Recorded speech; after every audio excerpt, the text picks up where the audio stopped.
sinshobora kwemeza yuko Yoro the Queen abaho, ariko nanone sinahakana yuko atabaho. Ndashingiye kuri ibi bintu. Impamvu nahakana yuko Yoro the Queen abaho, sinzi, nta buhanga nabibabwiye, nta buhanga mfite mu gutunganya amashusho ku buryo bwanyemerera yuko nshaka gufata umuntu nka mu imiterere akaba yabasha kwactinga muri video, akagenda akifata uduselfie cyangwa akaza nka biriya bintu tubona Yoro the Queen acishamo agaposting utuvideo twe. Ubu ndi live mu kiganiro. Ndi live mu kiganiro.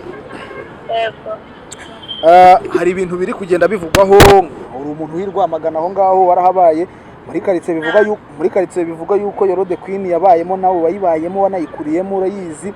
Ese umuntu bita Yoro the Queen abaho ntagaba muri yo karitsiye bimeze gute ko abantu bavuga yuko uri umuntu atabaho, bimeze dute? Dusangize amakuru make ya kuri Yoro the Queen, tubwiye niba yarabayeho cyane niba atarabaye no muri yo karitsiye, bitubwire neza bimeze dute.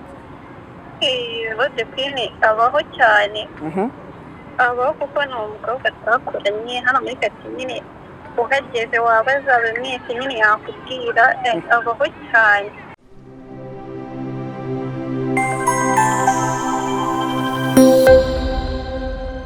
Yes, nongeye kubasuhuza mwebwe mukomeje gukurikira ibiganiro bya All Star Entertainment TV nk'ibisanzwe, kuko mubizi haracyari MC Pride.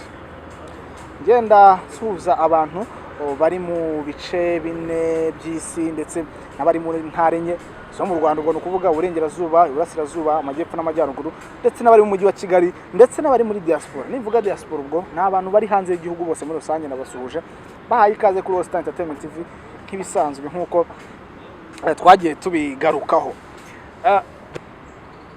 Ahangaha hari ibintu biri kugenda bimaze iminsi bivugwa byinshi muri rusange kuri Twitter, ku Instagram, abantu bibaza ngo ibintu bimeze gute. Ibintu byinshi kabisa, ariko mbona by the way mbona beef y'umuntu bita Bruce Melody ndetse na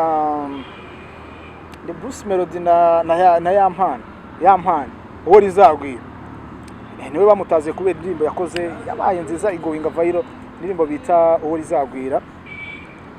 By the way, uyu Yampano ari gushinja ku mana yanjye ko kubuze.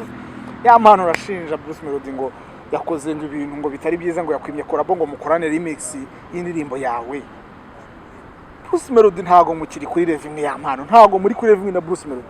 Bruce Melody ni umuhanzi umaze kuba professionnel, ushobora kuba afite schedule cyangwa ushobora kuba afite umurongo w'ibikorwa bye umwaka wose, imyaka 2, imyaka 3, imyaka 5, buryo Bruce Melody ushobora kuzamura 2026 ari umwanya azaba afite.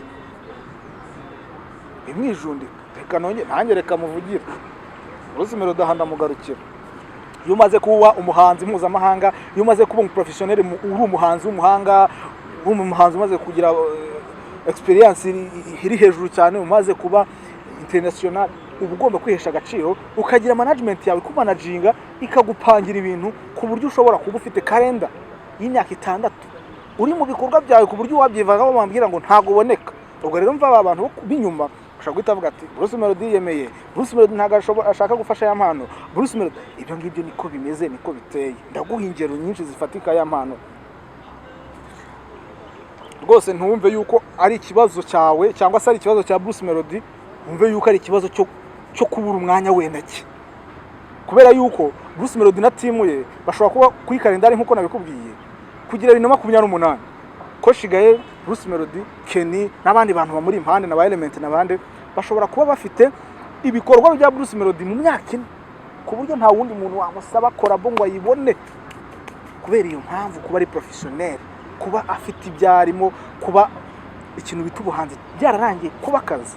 Rero witungurwa yuko Bruce Melody yakwima korabo wowe Yampano, kurumva Bruce Melody akwimye korabo wajya kuborana kwere. Ntago nashaka kubigaruka, ariko nashaka kugira ngo nkebure bamwe mu bahanzi batoya wenda navuga ngo wenda bakishakira cyaba kizamuka batari bagera kuri level nk'iya Bruce Melody. Kuba yakwima korabo ni ukuvuga ngo Bruce Melody amaze kugera kuri level nk'iya ba Diamond. Diamond ushaka kumwirukanka, Mico ntabwo yamwirukanseho ngo bakorane indirimbo, bakoranye video bikanga, yaramwishyuye amafaranga menshi. Nuko nyine na Diamond nawe yamenye ubwenge mbere yo kugira ngo aze mu Rwanda mu bintu bya Trace, muri bintu bya Trace Award abanza kwishyura amafaranga yarimo Mico the Best. Ariko urumva byabaye imyaka agaterera nzamba imyaka myinshi cyane birangira umuntu bita Mico ahebye.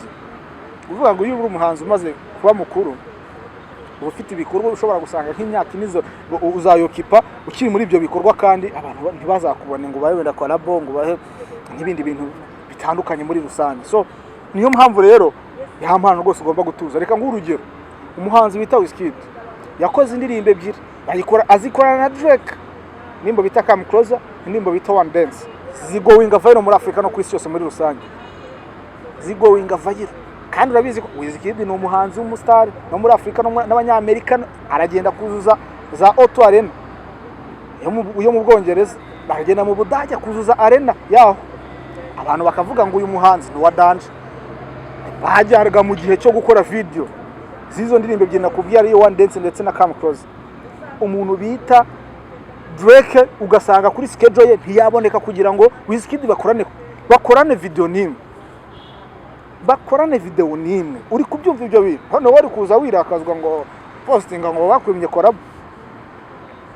Bo ibyo ni ibintu utagakwiye kuba wagaruka we nk'aya mpano uvuge ngo Bruce Melody ngo n'umwana mubi yanyimye collab. Ibyo ngibyo ntaga ari byo. Reka ngurundi rugero, indirimbo bita Loyo ya Chris Brown, Tyga ndetse n'umuntu bita Lil Wayne, ni indirimbo yakozwe ntago hari kuba habaho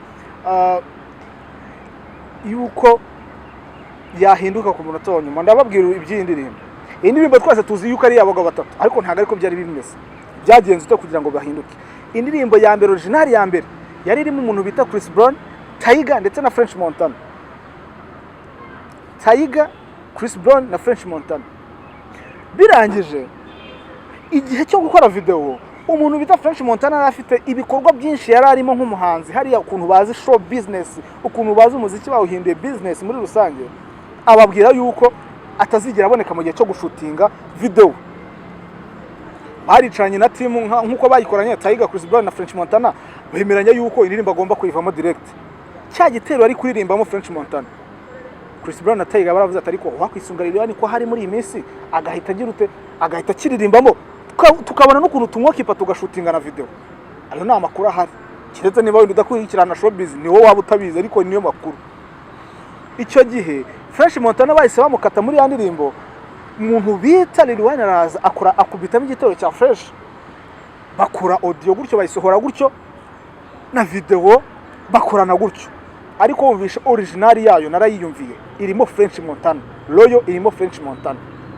Niho ari nawe bari no kugira ute bayikoranye, cyangwa ari nawe wari uri kuri ya gahunda yuko ari we nanone ugomba kubiyungaho French Montana akayikorana na Chris Brown ndetse na Tyga.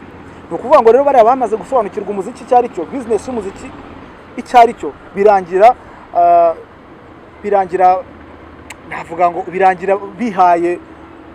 birangira bo ugize show business nyine, birangira bagize show business kurenza uko yaba ubushuti, bayigize business bro, babikozemo business. Ntago ntuzigere wumva yuko umuntu yakwimikina n'umuhanzi w'umuhanga nka Bruce Melody ngo yakwimye ngo ni umwana mubi, wapi kabisa. Ahubwo afite ibikorwa byinshi, ari muri Rwanda Day, ari gutegura Rwanda Day. Ibyo ngibyo ni ibintu wenda yari afite mu gutegura mbere y'amezi abiri, bura utagira ngo abimenyeshejwe nyuma ejo bundi. Ni ibintu bura amenyeshejwe nka mbere y'amezi abiri, azatangamo n'ikiganiro. By the way yanatanzemo ikiganiro. So ni ibintu rero birenze sofa rero yampana tuza kabisa. New generation muri gukora ibintu mugende gakeya, umuntu biteze kera idumba, ariko nawe mushimira akomeza abahereza urubuga kuri Instagram ye, abababwira ati mwabana mwe muri gukora ibintu bya fresh kabisa, ngomba kuba supporta, ngomba kubaha support yose ishoboka. Uyu munsi noneho inkuru tugiye kujyaho ni ya Kasongo yiho. Inkuru iri yavugishije abantu benshi muri mu mbuga nkoranyambaga zigiye zitandukanye, ku ma Twitter, ku ma Instagram. No umuntu bita Yoro the Queen abaho cyangwa ntabagabaho. Uyu munsi turavana kuri kamera twemeje ngo Yoro the Queen abaho cyangwa ntagabaho. Mu mboni z'ubusesenguzi bwanjye, iyo ni opinion yanjye, mubabarire. Ahantu babahanga mu bintu byo gutunganya amashusho, ngo nukuvuga ngo aba video editor ndetse n'aba photo editor baratubwira, banajya mu ma comment batwandikire ngo ese ushobora kuba wahimba ikintu kimeze nk'umuntu cyangwa ugafata nk'umuntu bita nka Jackson cyangwa ngewe, ukabasha kuba muha imiterere idasanzwe ku buryo ashobora kwactinga muri video, ari video akagenda ahantu ukabona ari gukora ibintu ariko imiterere yahindutse. abantu ngewe ibintu byo gutunganya amashusho cyane ntabwo mbisobanukira, ariko abantu babizi bandike muri comment niba byashoboka. Wenda ku ifoto yo ushobora gufata ukampa amatuza, ukampa akaboko kanini, ukampa umutwe munini bigakunda, ariko se wabikora no mu buryo muri video bigakunda? Nta makuru mbifite ariko babashe kuba babitubwira neza. Ariko nanone mu mboni zanjye sinakwemeza ko Yolo the Queen abaho, kandi sinanabihakana ko atabaho. Sinshobora kwemeza yuko Yolo the Queen abaho, ariko nanone sinahakana yuko atabaho. Ndashingira kuri ibi bintu. Impamvu nahakana yuko Yolo the Queen abaho, sinzi, nta buhanga nabibabwiye, nta buhanga mfite mu gutunganya amashusho ku buryo bwanyemerera yuko ushobora gufata umuntu nkamuha imiterere akaba yabasha kwakitinga muri video, akagenda akifata uduselfie cyangwa akaza nka biriya bintu tubona Yolo the Queen acishamo agaposting utuvideo twe. Sinzi wenda ko bikora kuri video bigakunda, ariko nanone indi ngingo inengero ngaragariza yuko uriya muntu ashobora kuba ari umuntu w'igihimbano atabaho, cyase nubwo yabaho hadafite iriya miterere iteye kuriya. N'utuntu tumwe na tumwe tugenda tugaruka ku miterere ye n'ukuntu ateye. Ngo ejo bundi iyi saga ibyutse nyuma yaho umuntu bita Caguwa kuri Twitter niwe wapostinze ifoto. Nkuko mubizi, tatuwaje y'umuntu bita Yolo the Queen iri ku kaboko k'iburyo, ihita ijya ku kaboko k'ibumoso. None ku ifoto ya postinzwe byagaragaye yuko avuga ati se ibintu bimeze ute? Tatuwaje ya ntuze Yolo the Queen afite ku kaboko k'iburyo yimukira ku kaboko k'ibumoso ejo ikongera ku kaboko k'iburyo gute? Amafoto abiri barayafashe barayakompara, baravuga ati ibintu ntibibaho. Umuntu afite tatuwaje hano ibumoso none yimukiye iburyo, ejo bundi afite tatuwaje iburyo ku ifoto y'ejo bundi none uyu munsi yafashe mu kibumoso, imeze gute? Even if na tatuwaje ya hano yo ku gituza cye hamwe iri iburyo, ejo akongera agapostinga ifoto indi tatuwaje iri ibumoso. Ibi bintu ni ibiki? Bimeze gute? Umuntu bita Yolo the Queen ubundi abaho? Ibyo ngibyo nabyo bigahita bimpa indi fact ya mbere ingaragariza yuko Yolo the Queen atabaho. Ikindi cya kabiri nshingiye yuko uyu muntu bishoboka yuko ari umuntu nyine ari umuntu w'igituburano, badushyize sinzi umuntu uri koresha account ye ukuntu yabipanze, ariko ni n'umuhanga. Ni gute umuntu bita nka Yolo the Queen, umusle Queen wa danje mu Rwanda, ubu umucelebrity, umustar twirirwa twokera wese tuvuga, ninde muntu umuzi? Yolo the Cat twese turamo the Cat, abantu bamuzi, abantu bakoranye nawe mu Bwongereza. Hari umuntu amaye umucyamira ukuntu amuzi mu Bwongereza, muri England the Cat baramuzi, abana kabisa, abantu bakoranye nawe baramuzi, tuzi yuko abaho nubwo adakunda kwigaragaza. Even if na Godfather tuzi yuko abaho wenda nubwo atagaragara, ariko umuntu bita Yolo the Queen, mbwira umuntu wakubwira ngo aramuzi. Aha rero niho mpera mbabwira ukuntu bita umuntu bita Yolo the Queen ntashobora kuba nabyemera neza yuko uyu muntu abaho. Nanone ikindi, murebe ama video yose agenda akora, yaba udu challenge, yaba utunagenda afata, ni gute umuntu ahantu hose abari wenyine mu ma video yose n'amafoto yose, abari wenyine, yaba ni foto muri supermarket abari wenyine. Ni gute umuntu ashobora kujya muri supermarket wenyine, nta n'abantu bari kuyikoramo, nta n'ikintu kigaragaza yuko hari umuntu mu muhanda, abari wenyine mu nzu, ari wenyine, yaba ari no ku mazi, ari kuri beach, ubona beach isa nkaho nta muntu n'umwe yikandagiraho. Ibyo bintu wambwira uyite yuko umuntu ashobora kumara imyaka 3 agenda yifotoreza ahantu hihishe, nta kindi kintu ari kumwe nacyo? Mushire mu nyurobwenge nk'abantu nyine. Ni gute ushobora kumara imyaka irenga 4-5 post zawe tunura ahantu uri wenyine, wajyana n'abandi bantu mubana, nta n'abandi bantu ujye uhura nabo? Ibyo bintu bibaho? Ntamwe mushyire mu nyurobwenge, ibyo bintu bibaho? Byashoboka? Hanga rero niho mpita mfatira nkababwira ngo nafashe gahunda ngenda gushaka umuntu wigeze ubana na Yolo the Queen akiri umwana, umumabyiruka nkuko bavuze ngo yabaye Rwamagana. Nshaka umuntu uba neza ahantu bavuga yuko Yolo the Queen yigeze kuba. Fata nimero ye, ndavuga nti nzamuvugisha imbere y'Abanyarwanda live mu kiganiro kugira ngo atubwire niba koko ibi bintu ari ibyo. Ese koko ibi bintu nibyo? Reka mpamagara uyu muntu tumuvugisha nari Rwamagana muri quartier zo kwa Yolo the Queen, twumve koko uyu muntu yabayeho cyangwa ni ibintu bamugana byo gufera abantu. Reka twumve. Hello? Imeze gute amakuru y'iminsi? Amakuru ni meza. Ubu ndi live mu kiganiro. ndi live mu kiganiro. Yego. Hari ibintu biri kugenda bivugwaho, uri umuntu wirwamagana aho ngaho warahabaye muri karitsiye bivuga yuko Yoro the Queen yabayemo nawe wayibayemo wanayikuriyemo urayizi. Ese umuntu bita Yoro the Queen abaho ntagaba muri iyo karitsiye bimeze gute ko abantu bavuga yuko uriya muntu atabaho bimeze dute? Dusangize amakuru makeya kuri Yoro the Queen, tubwiye niba yarabayeho cyane niba atarabaye no muri iyo karitsiye, bitubwire neza bimeze ute? Yoro the Queen abaho cyane. Abaho kuko ni umukobwa twakoranye hano muri karitsiye nyine, uhageze wabaza buri mwese nyine yakubwira. Abaho cyane. Abavuga ko adahari arahari cyane. Ese n'iriya miterere ko bimeze gute? Iriya miterere rero ntabwo ariko bimeze, gusa wenda ubwiza nyine ukuntu ameze mu maso niwe, ariko nyine iriya miterere oya.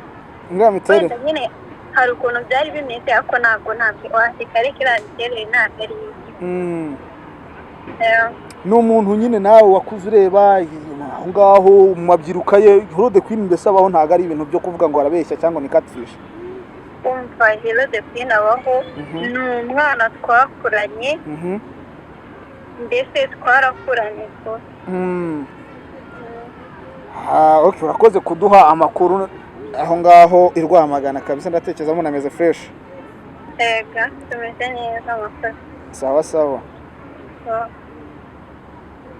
Mwabyumvishe, uyu ni umuntu wabaye cyangwa wanakuriye hariya muri karitsiye zo kwa Yoro the Queen i Rwamagana, bavuga yuko yigeze kuba cyangwa ariho avuka, ariho yanakuriye. Uyu muntu murumva ko akize umucyo kuri iki kintu, aravuga ati Yoro the Queen yabaye hariho, ahubwo ni kwa kundi umuntu ashobora gukura imiterere ikagenda yidevelopa cyangwa se agakoresha ibindi bintu bisanzwe, akagira imiterere idasanzwe kuriya mumubona. Ariko ati uyu muntu yabayeho, uyu muntu ndamuzi, twarakuranye, byanze bikunze Yoro the Queen ashobora kuba ariho. Ariko iriya miterere sintekereza ko ari yavukanye cyangwa ko ari karemano, byanze bikunze yakoresheje ibintu bya sajari byo twumvishe bari abakobwa bintu basigaye bajya muri Nigeria gukoresha, nta n'uwamenya.